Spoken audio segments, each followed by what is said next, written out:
and welcome to Waterloo Gardens summer episode. This episode has us at my garden. It's late summer. It is August 6th, and everybody from the show is here to have the guided tour of my garden.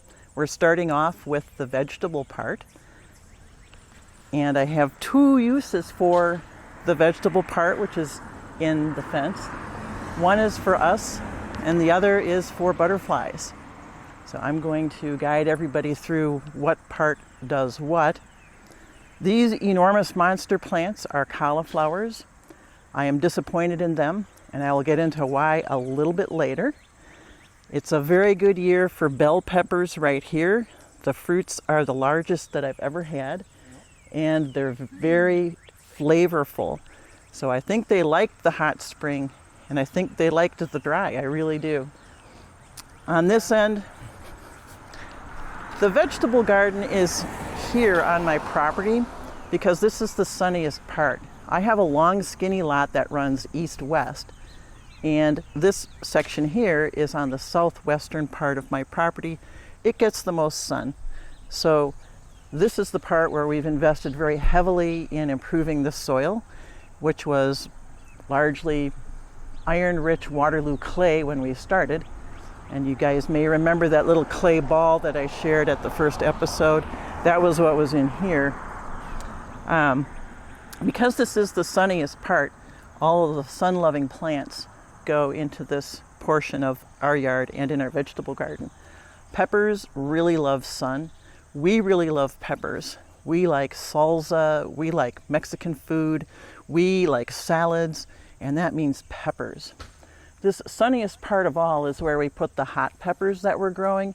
Every year we kind of experiment, and in general in the vegetable garden there are the standard vegetables and there are the experiment vegetables. We've decided we really like the poblano peppers, and those are in the corner here, and they've become a standard. This is a novelty pepper. These are mildly hot banana peppers. They're nice sliced up and canned and then put them on pizzas. I adore delphiniums, so I cheated and put some delphiniums here where they're supposed to be vegetables. Can't help it. Here's brings in the pollinators. That's right. Brings in the there you go. There you go. These are cilantros. This is my second crop of cilantro plants. First batch is harvested already and used. I'm really tickled because with cilantro, it's tough to get the timing if you want to make your own fresh salsa, to have your tomatoes and your peppers and your cilantro and your onions all ready to go at the same time. And this year it's happening, so we're going to be having fresh salsa tonight, actually. Now, there's onions here. I've had two kinds of onions. They like sun as well. I've tried them in the shady part, didn't do so well. Red onions have already been harvested. I have sweet whites here, and they're ready to harvest too, but I wanted to wait and show them to you because people sometimes wonder, how do you know when an onion's ready to harvest? And they're ready to harvest when the green tops go like this, and you can see like half of the onion sticking up out of the soil. So these, on the ends, the leaves aren't flopping over because I stuck them through the fence to make them stay up, but in the middle you can see they're flopping over against the ground. Might never make it that far, I guess. Yeah. When I pull these up out of the soil, I'll take an old tomato cone, flip it over, and then I tie the onions by their leaves to the cone and let them sit for a couple of weeks. That hardens them, and then they keep better. These are my tomato trolls. They're huge. They're huge. I had, So healthy. with improving the soil, the plants got larger and larger, so the little tomato cones weren't any good anymore, and I had to keep upsizing the cones and getting thicker gauge wire for them. And it's kind of an art because they'll get top heavy. Yeah. And then if there's a high wind, you risk having the whole thing get blown down. So there's all kinds of engineering that I've had to learn how to do to keep them upright. Yeah. This year, we again, like with the peppers, we have the stable varieties that we use, and then there's always one that's going to be different. So this year our different one is called Lemon Boy. It's the one in front. It's a determinate plant, so it's not going to get much larger than it is now, which is why I put it in front. Are they all determinate or indeterminate? No, the two in the back are indeterminate, Okay. and they're the ones that, Just keep to going. end of this month, I'm going to have other tomato cones set up for the branches to hang on. They're going to keep going until October. Yeah. So the Lemon Boys are beautiful gold color and they're low acid. My husband likes them. And then the two in back, one's a beefsteak and the other one is a variety called Amish Paste, which are wonderful for canning. Just wonderful. So that's what's going on. Here in the back, I still have some lettuce. This is the end of my second planting of lettuce, and I have a third planting of lettuce that I'm starting from seed in the basement with a weird blue purple light, reddish purple light. On the very far end here, I like to have herbs. So the herbs that really like sun, like the thyme, English and German thyme, and this is tarragon. And of course we have to have some liatris in here for the butterflies. These are doing great. All the butterflies love them, especially swallowtails. Laura, when you said you improved the soil, what did you do? We experimented, but what we settled on the best solution was to order by the cubic yards of black cow compost. They deliver it from Madison, and we just dump it in and then till it under, and we do it every 3 years. But we're thinking, especially doing this show and talking with you guys, we're thinking that maybe we don't need to be so dependent on doing that. Maybe there are things that we could do here to improve the soil and not have to keep buying. You know, it's just, when you buy it in bulk, it's reasonable, but worry still. about too much nitrogen. Yeah. When I see the size of your, and the size of these, oh my They're God, they're so- so Well, huge. this Yeah, that this is a little topic that I'll get into soon. Well, Laura, the way I improve my soil, and I have built it over the years, is that I always, forever, I always used leaf mulch, and I would get it over at the city, over in the park. Right, Fireman's Park, They right. used to have piles and piles of it, and it's from the leaves they pick up, and I use that every single year, and it continually breaks down, and that's been building my soil, and I can really tell the difference. My soil is nice and rich and dark, Sure. and really easy to till. Used to be a very heavy clay, so that's one way is continually add bark or leaves. Well, would be I- great, and plus it would help with the water. I did try that and had the worst outbreak of bugs and beetles and Japanese beetles ever. Oh, Ever. And so I was like, oh. that's not good. The other thing is I'm allergic to certain molds that grow on composting leaves. Yeah, leaves do. And There's leaves. so I'm Yeah. doing desensitization therapy. That's probably too much information, but what the heck. So, you know, to reduce, because there's a mold family called Alternaria, which grows on composting leaves, and that's one of the ones that I'm allergic to. So, Oh no. so hopefully in another year when the desensitization therapy is over, I will actually be able to use leaves in my Maybe the garden. bark. Yeah, so that's Or kind of, wood chips. Anything that tried break- wood chips and ground up pallets. You know, there's been evolutions of trying different things, and this has really given us the best results. It's beautiful though. Wow. This herb over here, I want to thank you for, Elisa. This is a comfrey plant, and I have decided that in the fall I'm going to give it its own zone right here because it has grown every bit as much as you said it would. Yeah, it gets pretty big. And this is a good herb because it has medicinal properties if you eat it as a tea. And some people actually like to put the leaves in a salad and the flowers. So I think they're a little hairy to eat in a salad personally, but It's also a great green compost. When you prune it back, you can take those leaves, put them right in your bed, and they will break down and add. yeah. They will feed the soil in your plant. So it's all around, and it's beautiful. Right next to you, Lisa, are potato bags, and that is something I like to do to grow potatoes. We have had them in the garden, and you never really get them all up at least we don't. It's hard, yeah, I bet. So I'm growing purple yams in the potato bags. Since I have a small garden space, I like to plant plants in here that are would be more expensive if I tried to buy them in the store, in addition to staple plants. So I try to grow something purple every year because purple vegetables have a nutrient in them called anthocyanins, which give them the purple color. And it's good for people that are of all ages, but especially when you're getting older, it's better to have some of those antioxidants. So those yams are purple yams. The thing about the purple yams is that they're really hard to start from the potato because there's a limited number of growers that grow the purple yams, and they put an inhibitor, a hormonal inhibitor on the yam so that it won't sprout. So these yams are not going to be big enough to eat by the time the season is over, but I will use them to sprout next year's yams, which won't have inhibitors on them.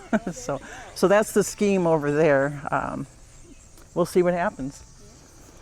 Let's see what else. Behind you, Annette, is a tree peony. I don't know how healthy it is because it didn't like our strange spring where we had the 1 week of 80 plus temperatures and then we had a frost coming in. So it seemed to recover okay without much limb loss, but then it kind of, I think, over-responded. So the stems there are very dense, and I'm getting concerned that they might get moldy, so I might need to go in and thin them. This is the best year of my grapevine. This is a variety called Reliance that's intended to be grown in Wisconsin. Every year this plant gets older and the grapes get larger. The first year I got grapes, they were about the size of BBs. Now they're almost the right size that you'd find in a grocery store, but still not quite. They're about the size of the Concord grapes now, but they're supposed to get to Do they have seeds? like so. Did you say They are seedless? seedless. Oh, wow. Well, They I are think that seedless. I can come over and taste one. Absolutely. Absolutely. And they're getting close to ready, so I'll have to let you know. Amazing. Oh, they're just lovely. You are looking, Otto, at the only rose bush I have not managed to kill. I'm very proud of it, and what's ironic is that it was one of those order so many dollars worth of product from us and you get a free gift, and so that's my free gift, golden rose, and I haven't managed to kill it. This was a spruce tree originally, and we cut it down because it was shading our only place to have a garden, and furthermore, squirrels would climb up the tree and dive off the tree into our vegetable garden. Of course, yeah, So we did cut it down, and then we had a beautiful carving made in the tree trunk, but the problem is trunks rot. So we cut the carving off, and I'm going to treat it and everything, and then we'll put it back on something to keep the rot. But the rotting stump nourishes these hellebores over here, which are really enjoying them. Again, this is sort of a marginal for hellebores, this area here. I found the ones that don't die are the ones I plant in this corner and that I get from Trader Joe's. And this is an interesting little area here because it shows how a few feet can really matter. Because on this side I've got the hellebores that are doing just fine, and this little annual plant, the dwarf irises, but here it's the sun-loving plants. I've tried hellebores over here, they die. Anything that needs more shade. And it's just a couple feet. Yeah. It's just a few feet of difference, and That's, yeah. difference between success and failure. Oh, Laura, what is this? That So cute. is so cute. Howie's Hardware had their old supplier, went out of business. So they had to get a new plant supplier. And I've seen things at Howie's Hardware that I have never Their plants were ever amazing seen. this year. I went Yeah. and bought some later in the year, and I wish I'd gone earlier. Gorgeous, gorgeous I was just, stuff. well, what is this? And it's sun loving, and It is cute. I love how compact it is. yeah, and it has these little hot flowers, little hot. I've seen those before too, and I don't remember what it's called, but very cute. Yeah. Zzzt. Yeah, definitely. Yeah. Elsewhere for the tour in back here, one of my staple plants is I just adore Blue Lake bush beans. And one reason why I love the bush beans is they're very compact and they're high yielding and they taste great. So Great, too. they taste great, you bet. And it's a steady yield. It's not like you get the entire output of the plant in 3 days. Yeah. It's steady. Every day you can come and pick a handful off of each plant. It's good stuff. Here, I'm proud of this. This is for the butterflies again. Based on Lisa's advice, I went forth and bought parsley and dill and fennel for the swallowtails. So this end here is for the swallowtails and has some herbs in it. And I have found caterpillars on them. And I just saw a black swallowtail 2 days ago laying eggs on the parsley here. So I use the parsley in my cooking too, and I'm very careful. Yeah. I look it over carefully. So, Yeah. Will the caterpillars totally defoliate the parsley? if there are enough of them, Yep. There's And they're- usually only one or two, and they won't. No, they'll keep it pruned for you. Mm-hmm. But yeah, they don't do much damage. Okay. Yeah, they're just so fun. One day you'll come out and it'll just surprise you because it'll be right there. yeah, that happened with this dill plant. One day I came out and there were 2 huge caterpillars. I sent you a picture. So, okay. The other plants here are herbs. I've got Thai basil here in the corner. We like to do stir fries. Thai basil is essential if you're going to do Thai stir fry. And of course, there's sage over by Annette. There's basil here. Is that one plant? That is one plant. Wow, that's so gorgeous. I just was admiring how the blue or the purple in the leaves, they just look so great right here next to this anise plant. Is it Yeah. an anise? It is, or And it's gorgeous. And they just it's complement serendipity. each other Yeah, they so look much. good. And this is a perennial sage. Really? So every year, Oh. and this 3 years old. So Oh my goodness. it's having a good year. It's having such a good year I didn't bother to replace the annual sage. We can see the dead stems there. I was just like, just let it have it. I'm gonna have to get some of that. And I have a policy. You can see that last year we grew the onions on this end, and somehow there's always one onion that escapes the harvest and overwinters, and then in the spring it just goes, makes this huge stem. So my policy is if you made it through all of that, I'm to leaving you stay. alone. I do that with my sunflowers. Do what you want to do. Within reason. I put my young bean plants here because this used to be the garlic patch right here. And I have tried for years to grow garlic and have always failed until I talked with a friend of mine who's been doing organic gardening for many, many years. And she said, well, plant them in the fall. Oh yeah. Put 6 inches of mulch on them and then harvest them in July. Yeah. And I had a nice garlic crop. I tried 2 types of garlic. There was a Vietnamese purple variety, which, no, You didn't like it? it did not. The very few that sprouted died.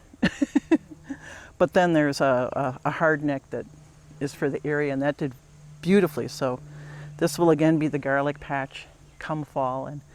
And I did rake all my leaves, and I did pile it with 6 inches of mulch. I figured that I could suck it up and deal with any consequences, and it was just perfect. So I'm really happy. I can't show it to you. I can show you the bunches hanging in the basement, but I did really honestly get garlic this year, so excited about that. So that's it for the foodstuffs. For me, there are sentimental parts to my yard, and this is not finished. I decided to add this border around it, and I still have to sink it into the ground. But this is my heart of gold. After that song, Crosby, Stills, Nash and Young, Yeah. keeping searching for a heart of gold. Well, I found my heart of gold, and he's in the house right now, but I had to have a heart of gold. So there's always gold plants in this heart, depending on what I can find. And there's a little feature here. You may notice there's a little hole dug here. It's because chipmunks come and go to that one spot trying to dig out my crocus bulbs. It makes me so angry. Because I have these beautiful early blooming gold crocuses, but the chipmunks and then they just set the bulb on the grass. Because they've discovered it's not a nut. It was just like, why are you doing this to me? And there's always that spot. Haven't you gotten them all out of there by now? So that's my little rant there. Check chicken wire fencing. Just put a little bit right over there, and they can't get in there. Yeah, the exclosure. I'd have to make a whole dome. And then it's right in the ground, and then the crocus will grow right through it. Oh, okay. Okay, for the sake of the crocuses. Yeah. Yep. So here Yeah, chipmunks are very annoying. is another tree peony. This one is grafted, and this one didn't do very well this year, had a tough year. Normally it's much larger than the other one that we looked at. This is my yellow peony. So every year, since it was a graft, I have to watch for sprouts of the grafted plant and snip them off. It really did not like that hot spring with the cold snap. I didn't run around and bundle it up. I ran around and bundled up some lilacs and our cherry tree. Should have done that with this plant. I've had a lot of death in the woody stems, so it's going to have some recovering to do. So them's the breaks. This, I almost blush after looking at Otto's garden. Yes, this is my rhubarb patch. This is my surviving blueberry bush here, which is the same age as yours. Really? Yeah, and this is the one that didn't survive. I'm doing something wrong here. The rhubarb I want to stay small, and I put it in here to kind of act to retain moisture and actually to benefit the blueberries. So I deliberately cut it back so it stays small. But I'm not doing something right with the soil, I'm convinced. It's got my pine needles. I've put the organic time release soil acidifier in it. I just don't know, but yep. Do rhubarb and blueberries like the same soil? I'm not sure, because I know blueberries are tough. Blueberries so. are 3.5, so they're Oh, They like acid, so they're really high acid. And I don't know about rhubarb I don't know really either. because it seems to just thrive. Yeah. I don't know. I don't know. Maybe they don't. I don't know. I So have- it's the I blueberries have that you're mine. not liking, that they're not thriving as much as you like. Right. This rhubarb is really tough, and I don't need Yeah. ginormous rhubarb plants because we would never eat all that. Yeah. It's the blueberries that I want, and I Right. think I'm not getting the soil pH right. Yeah. At the end of last year, after all the amendments I did, I used the soil pH meter. I was like, oh yeah, it's pH of 7. I was like, no, I did all this stuff to make the soil acid. I read someplace that bricks actually will tend to slowly release into the soil and make it more alkaline. So maybe having a brick border was a mistake. Maybe that's why. Yeah. Makes it a little too hot, Are you That's- concerned with sun? Heats it up too much. I was going to ask that too. Is it getting enough sun? Sun? Get enough sun? Does it get enough sun? Well, that's another by a few feet thing. Yeah. So as far as sun goes, this plant is getting enough sun, and peonies like sun. This plant is a primrose lilac, slow growing.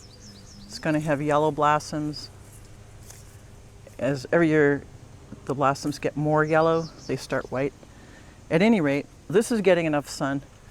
This lilac here is the same age as this lilac. Well, Okay. This lilac might be blocking the sun for that, and maybe the rhubarb is blocking your blueberry sun.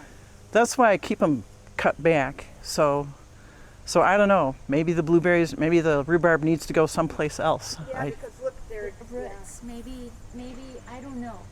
Blueberries like competition or not. Maybe they just want to be alone. I have no idea. Yeah, I mean, Otto's patch is just blueberries, Yeah. and they look fantastic, and Yeah. That's what they've got we all need, these another wonderful. one of these with just blueberries. I mean, rhubarb roots. I mean, they could be just sucking everything out of that. I don't know. Yeah, I don't know. So that's the next thing to try is, Yeah. is separating them and not worrying. It's the risk when you try things, they don't always work. Right. So right now this is late summer, so in my yard here, the later blooming flowers are, here's a hibiscus. I did nothing with this hibiscus this year, and the plant is 30% smaller than usual, and the flowers are about 40% smaller than usual. Normally they're like so, and I think it's, I didn't supplement their watering, and I didn't, baby them in any way, and it'll be fine next year. Here is another hibiscus.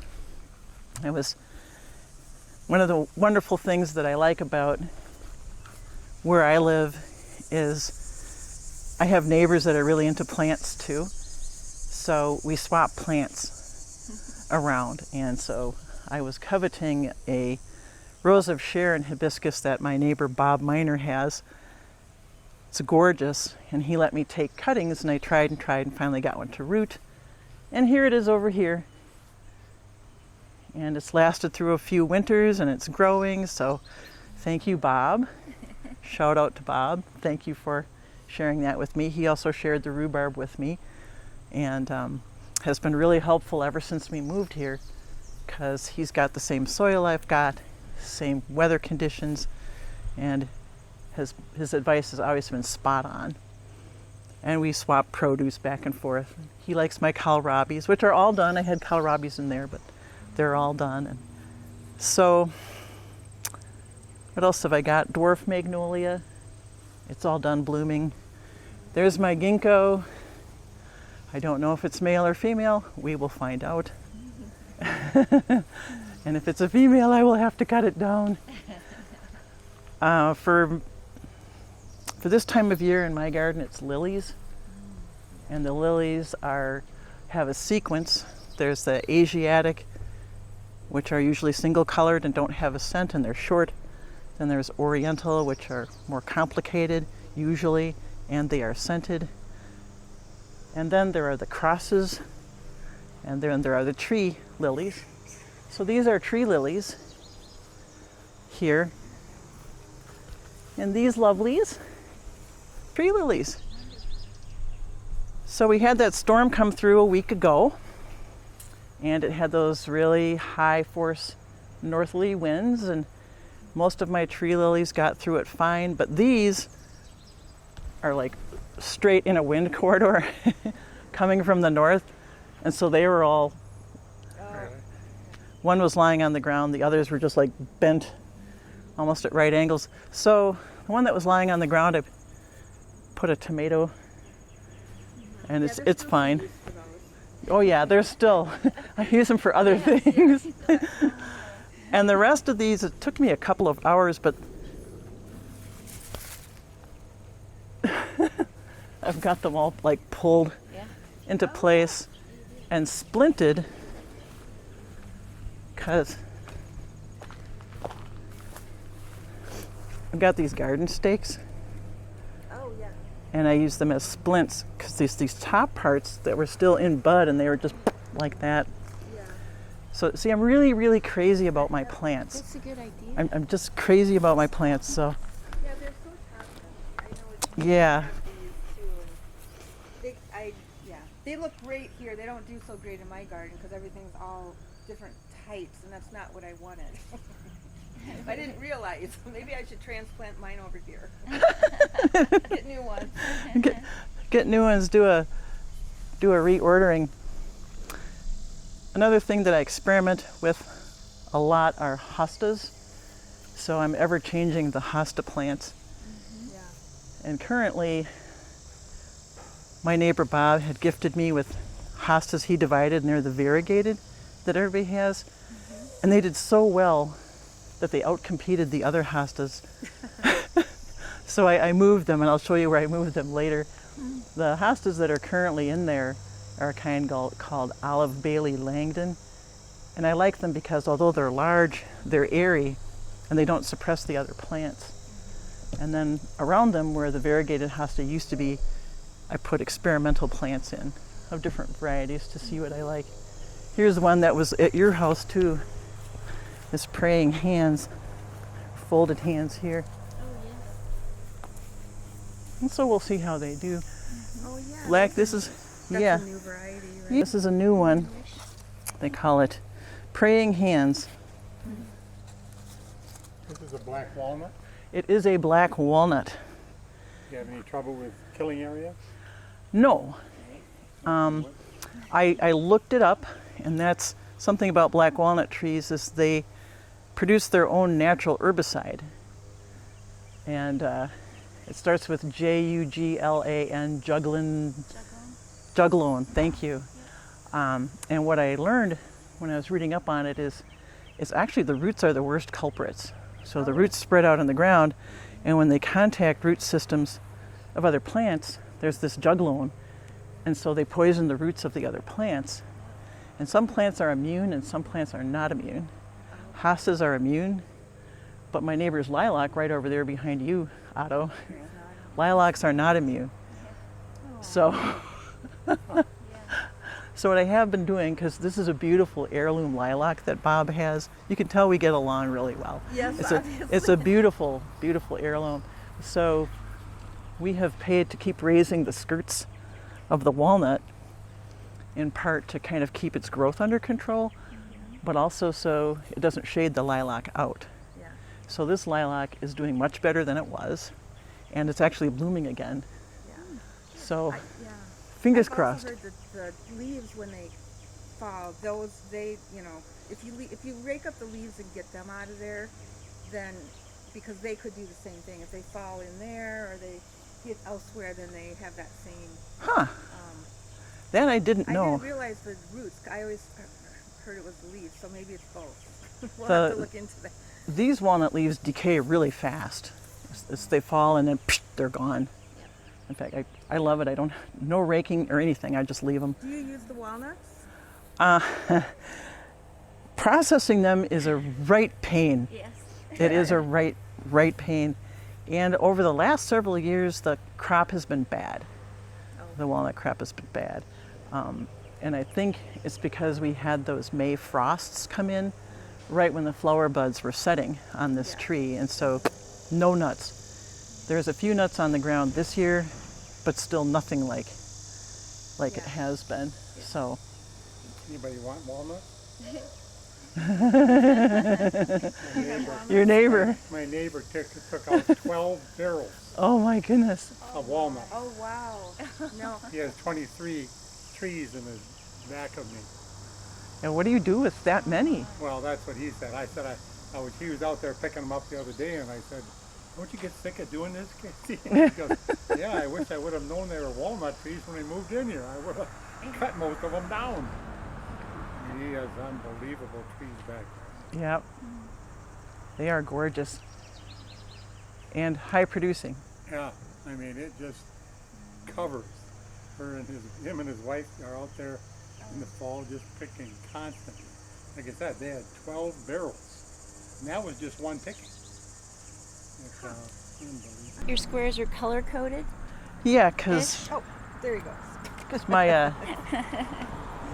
a symbol that's been important to me my whole life is the rainbow, the prism, the spectrum. Okay.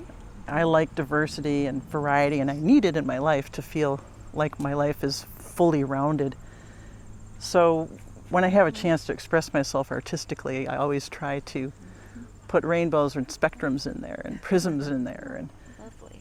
in a way, this is artistic expression. So here's red, orange, yellow, blue, violet. It repeats on the other side of the road, other side of our driveway too. But the microclimates are different. So this red has got, I like sun and I like dry. So the poppies are already all gone. There's salvia in here with the red blossoms and coral bells. Petunias in front. And some crocosmias, which have yet to bloom, unlike yours, which we will be seeing, Lisa, your crocosmias. Yeah, they're done blooming though, But- unfortunately. Oh, Those are gorgeous. They so really were spectacular this year. I wish they would just keep going. I cut the seeds out. oh, good. Hoping that maybe a new flush or something, but you never know. This is orange. This is the native perennial butterfly weed with orange blossoms. It's shorter than the red, this I bought from Jung's. And of course the California poppies for the orange. Those are great. Yep, they're wonderful. And they're annuals, but they keep reseeding. So this is yellow, more butterfly weed, best year ever with the yellows.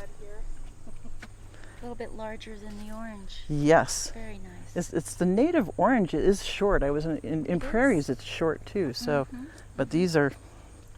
This is my favorite oriental lily. It's called Playtime. Playtime lily. Nice height. It's a nice height.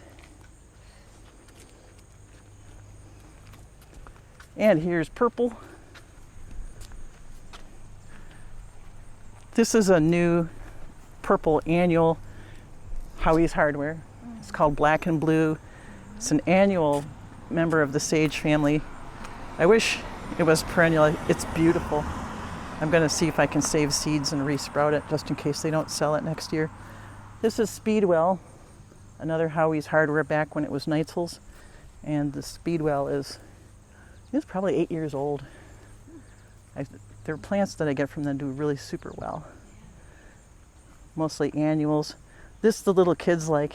This is a heavily traveled road, so I always try to put things in there that the kids like, because a lot of families go on walks and stuff. So these little ageratums are cute, fuzzy, and purple, and the little kids really like them.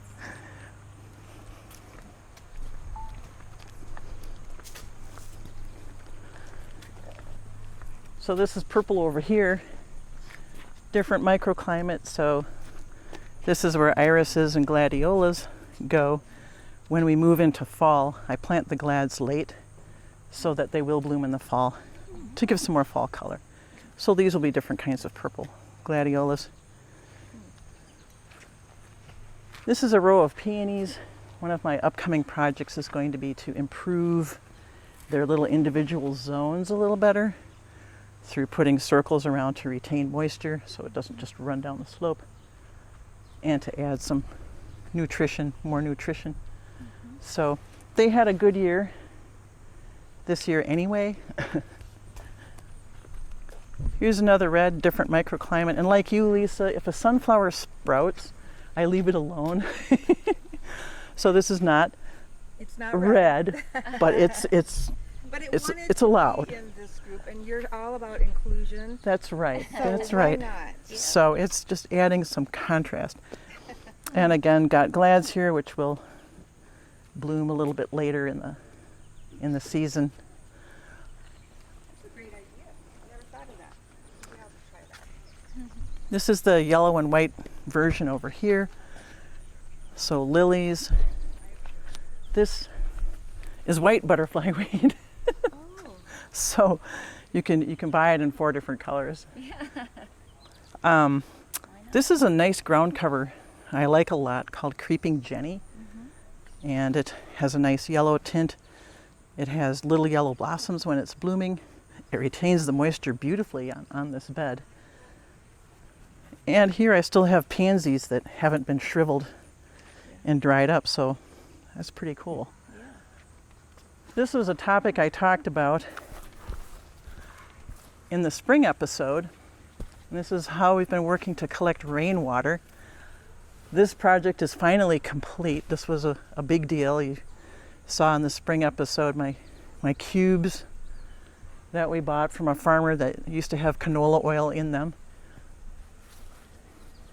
The plastic in the tanks will degrade from the ultraviolet and sunlight. So these green covers, which are quite inexpensive, protect the cubes from the UV. We added a little gutter up top, and then we put piping to yoke the two tanks together so the water comes out of one spigot here, and then we had to sit and wait for it to rain. So we finally got some rain.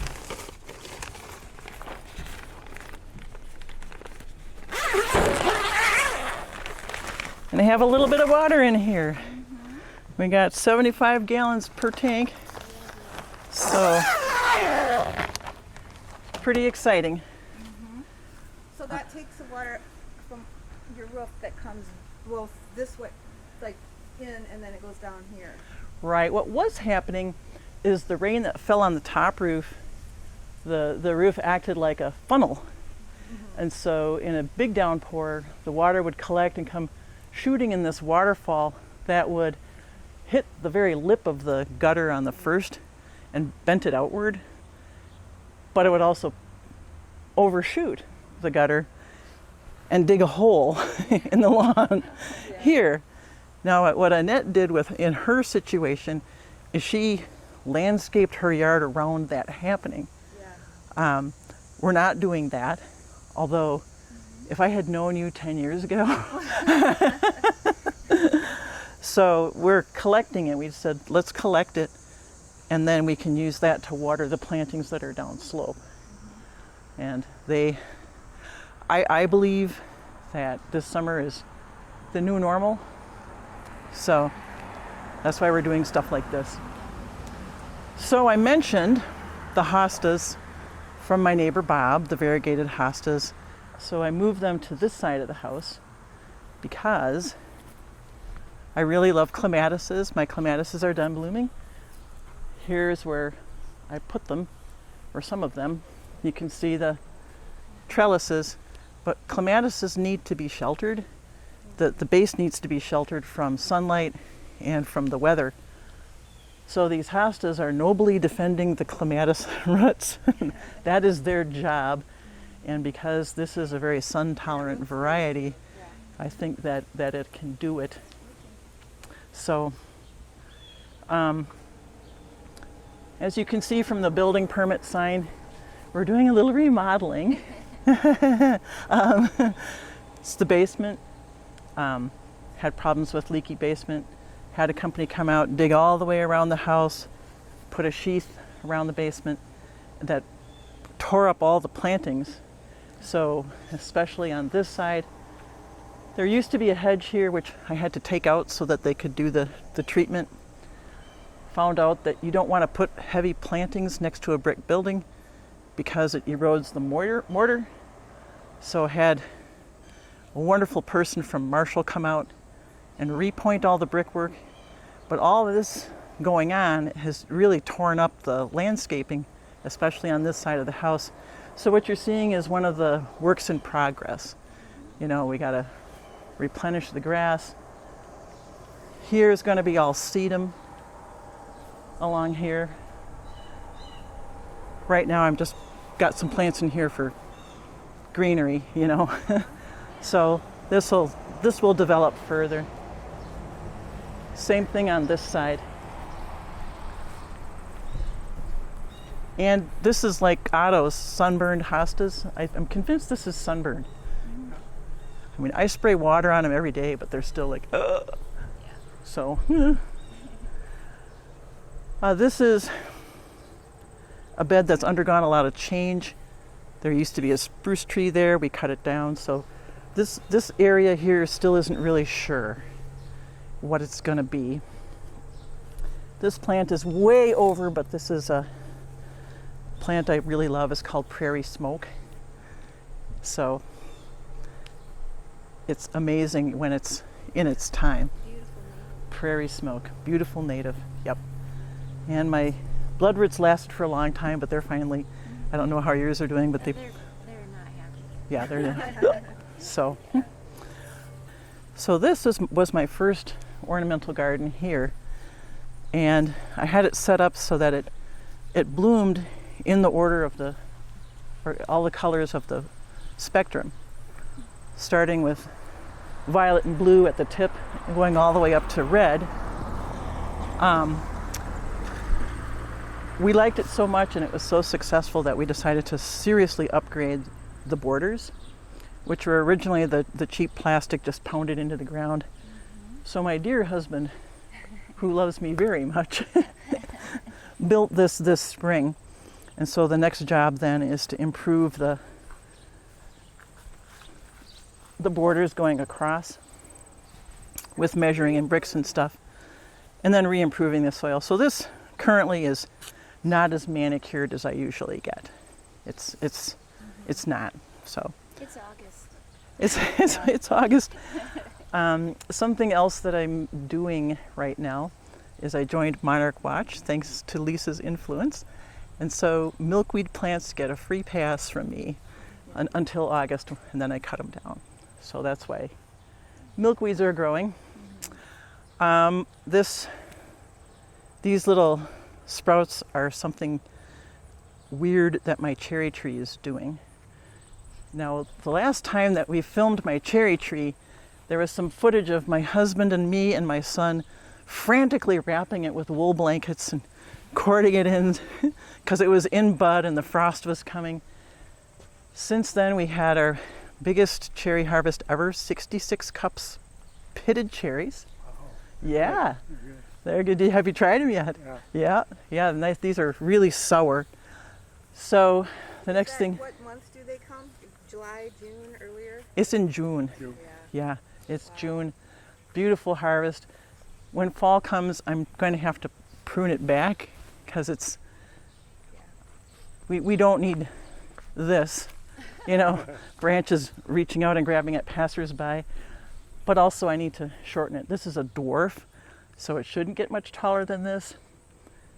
But it's at the maximum height that we can get up on ladders and wrap it with blankets if we need to. So we need to keep that in mind.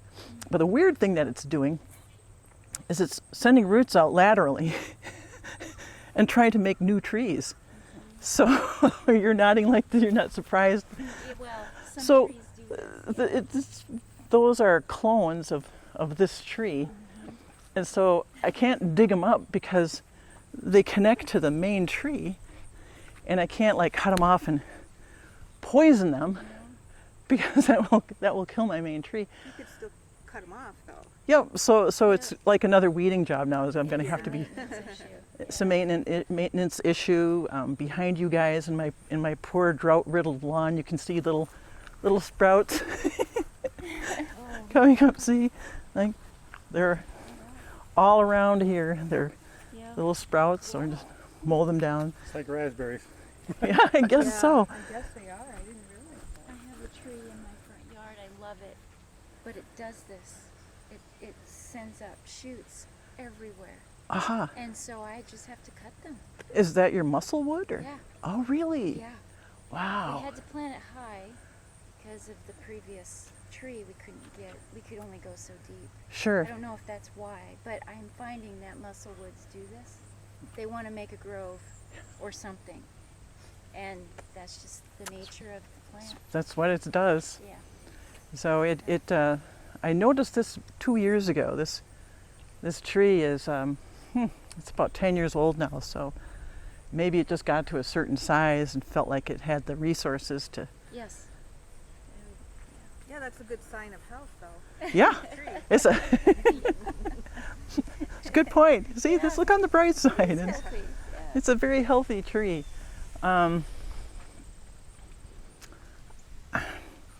I was really excited when they put the fiber in, because planting on the verge or the tree lawn or the apron, all the different names there are for the strip of land is, see, we own this land. We pay taxes on it. We have to maintain it. But the cities and utilities have easements, so they get to do whatever they want. So I knew the risks. And so when they came in to put the fiber in, I was just crossing my fingers hoping they wouldn't dig anything up. And they didn't. But now I don't know what I'm supposed to do.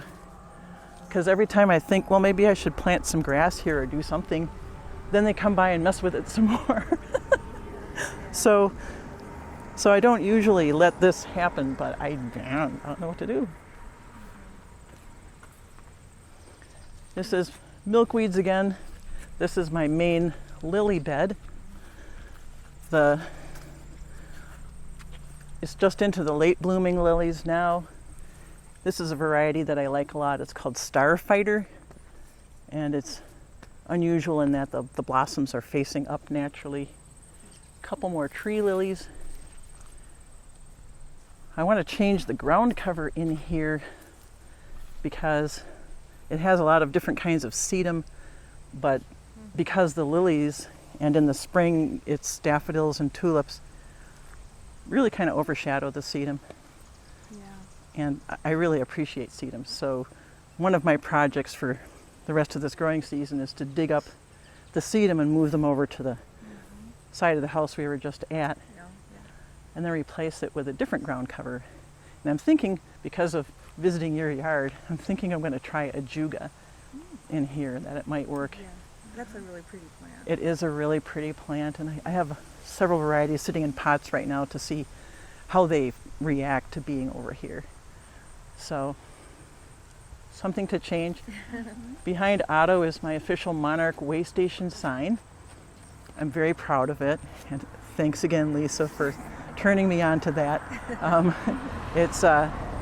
I've got an enclosure inside with caterpillars and 2 chrysalises now, but I'm committed. And how are those caterpillars making it into the house?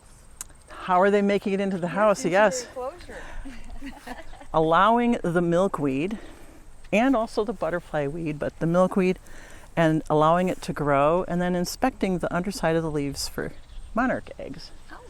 And watching to see, and the monarchs do come to my patches here and give it great attention, and they keep laying eggs, and so I periodically come out and check for eggs and larvae, and then I take them into a special gauze enclosure sold And why by, don't you just leave them on the plant? and it's sold by a company called Rest Cloud. So they sell the good stuff. Tubes, can fill with water and put milkweed slips in and put in a rack, so it's and why, she said, giving me a softball question, why is because if you leave the monarchs alone to do with what they will, there's like a 4% survival rate. Yeah. So it actually really helps if you bring them in and rear them in captivity. You're actually helping to increase the population. So My wife is out picking every day. Yeah. I've gone out and I haven't seen one full-size caterpillar this year. And every time I've seen things eating the leaf, the eggs themselves, and I've also seen, I rescued a little caterpillar in its first instar, and it was just about to die because I don't know what it was. I think it was some sort, maybe it was an ant. Everything seems to eat them. I think it's a myth that nothing eats monarchs because they get eaten. So so that's why you're doing it. that's so why. that they have, and you're gonna, what are you gonna do When they're all done, when they when close, my when they come out of captive, their- yes, you can, and I did this. You can order a monarch tagging kit, which has special tags put on an area in the wing, and then you release the caterpillar, you release the butterfly, and then down south in their southern migratory range, there are people that are paid to bring in monarch tags, so that way they can track the migration route of tagged butterflies. So this is my first year of doing this. I'm very excited. Or was that? That was a tiger Oh, swallowtail. that was a swallow. I just saw it. Saw it fly over there. So, so that's my little bit. I don't have a couple hundred acres I can put in native prairie. There's lots of things I don't have, lots of things I can't do to fix a situation that I badly want to fix. But I can do this, and so I'm doing it. You're doing what you can do. I'm doing what I can do, and there is an excellent point of if lots of people do a little bit, it really does add up. Yeah. So monarchs.org, if anybody watching is curious, it's a website. Monarchwatch.org, sorry, yep.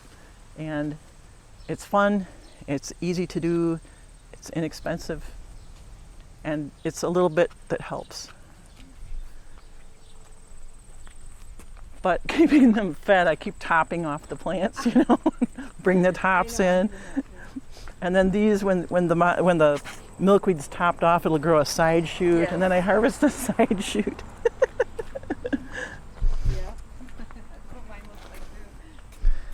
So this iris bed is done and needs to be weeded again. I weeded it thoroughly once already.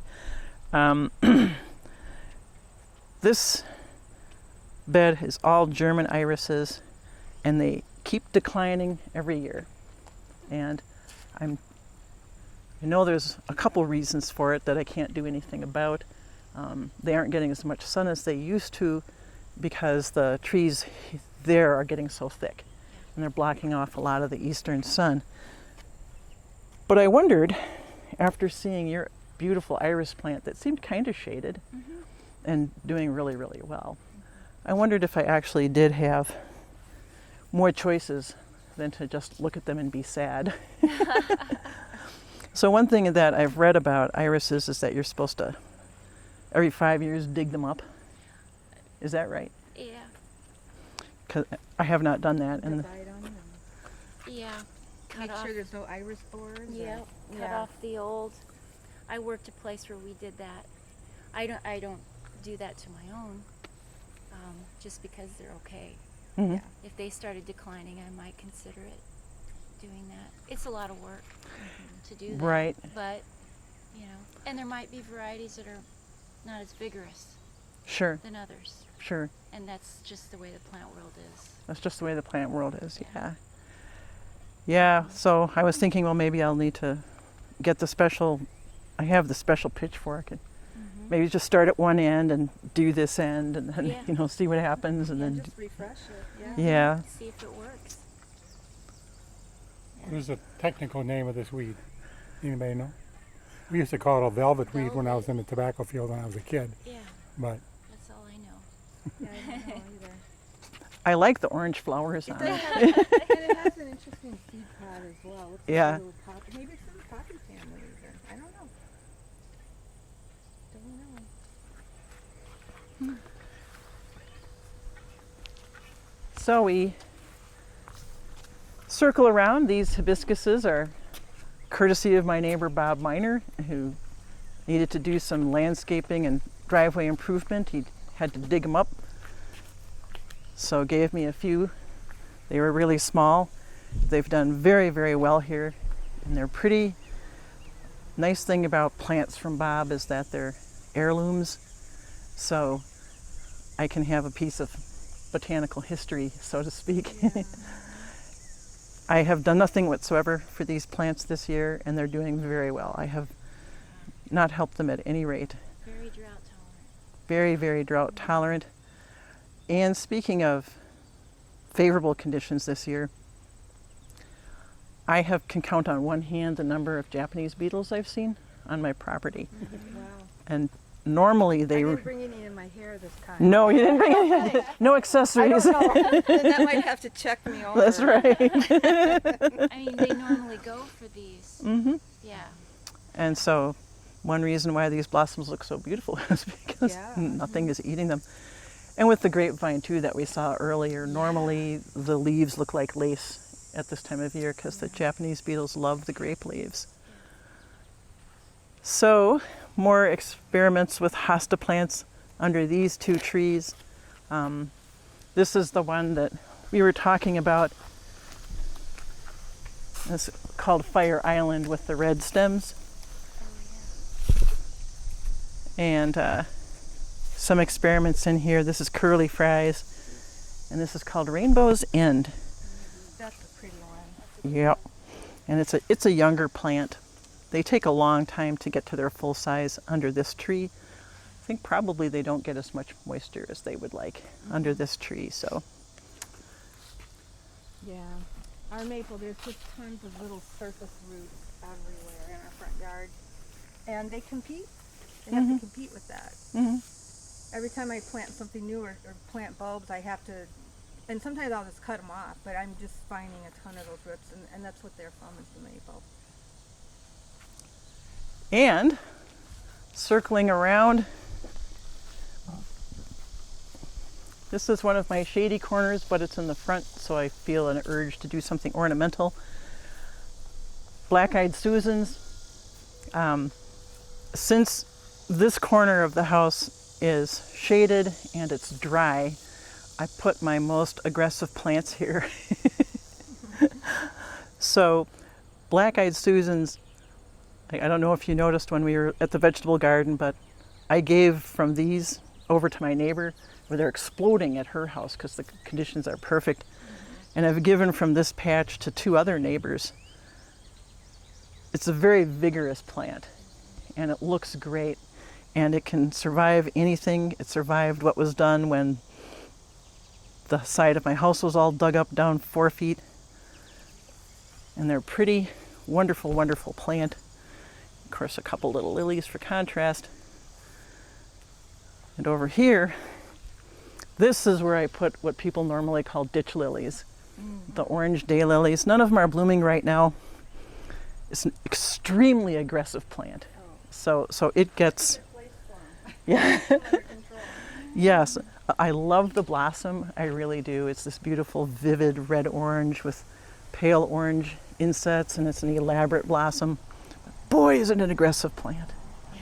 And it forms this mat of tubers just below the surface of the soil that acts like this suppressive blanket. Nothing. It's this intertwined mat of tubers.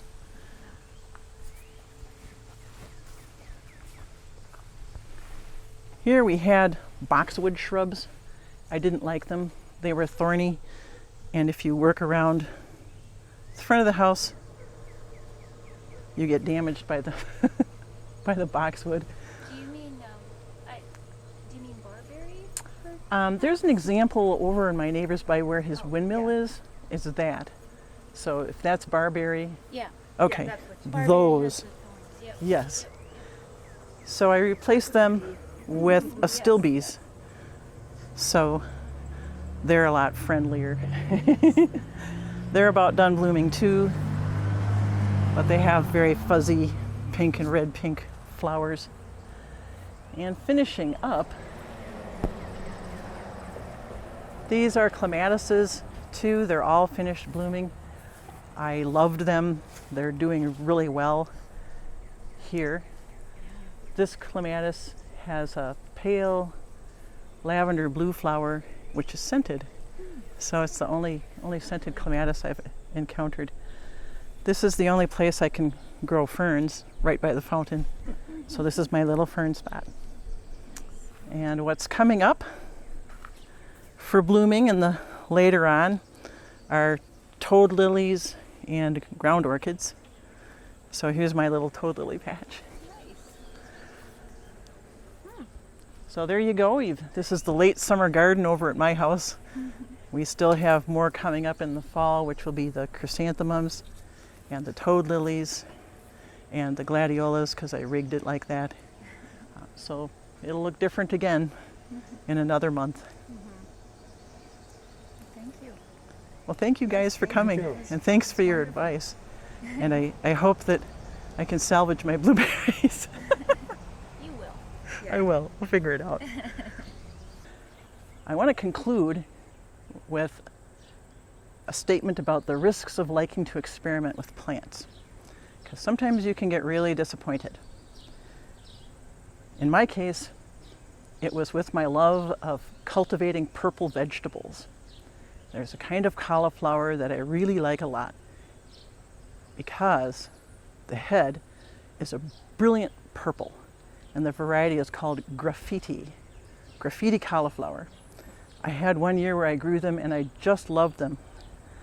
Not only was the color a brilliant purple, but it stayed that way when you cooked with it, and the heads are nice, tight, and compact, and large.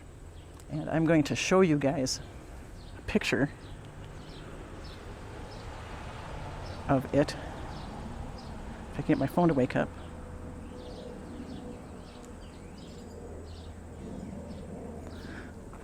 Anyway, you know those large plants that I mentioned in my vegetable garden that were disappointing? Well, normally I buy the graffiti seeds from Jung's, but they didn't have them for 2 years in a row. So I ordered them online and got a package of graffiti seeds. Then I also found potted plants for sale at Home Depot, but they were $5 a piece. So I got the 2 potted plants just to be safe, and I sprouted all the plants that I bought online. So the plants that I bought online are these enormous monsters in the garden, which don't look at all like the actual graffiti plants. And I'm going to show you what you got, or what I got. I can actually bring it out here if you want, so you don't have to move around. I'll bring it out. Does this look purple to you? Almost. It's trying. I mean, I'm afraid to eat that.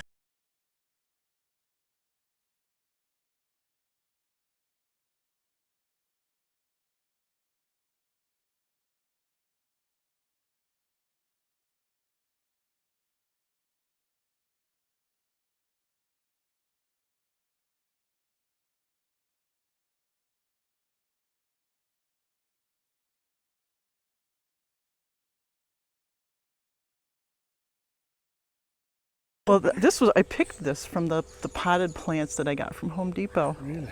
So this is what, That's fuchsia. Yeah, it's gorgeous. it's just, Yeah, That's gorgeous. I don't know what it is. There's something. and this, see, this is not, this, No, that is disappointing. so I have these, more of them, so Well, just maybe let them go longer. I don't know. I don't know, I might as well, and one of them never even got to full size. The flower just rotted. And so I noted when I picked this one, Let the plants keep going, nothing else. developed a little, Wood and they fall. no kidding, Yeah, a little yeah. hole in the Orchard base. Garden. See, Yeah, oh, maybe they got some kind of bug in there.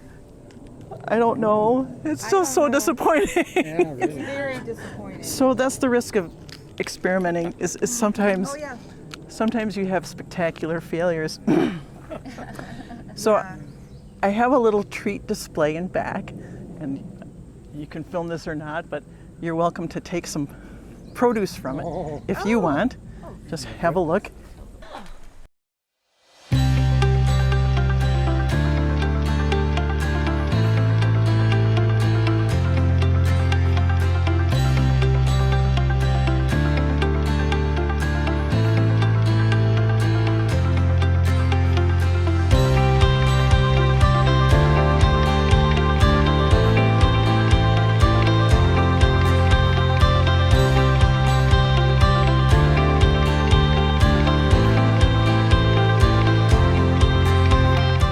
Thank you for joining us here today at Waterloo Gardens. And if you really love plants, or if somebody you know really loves plants and gardening and would like to share that with the community, please contact us at WLOOCATV@gmail.com.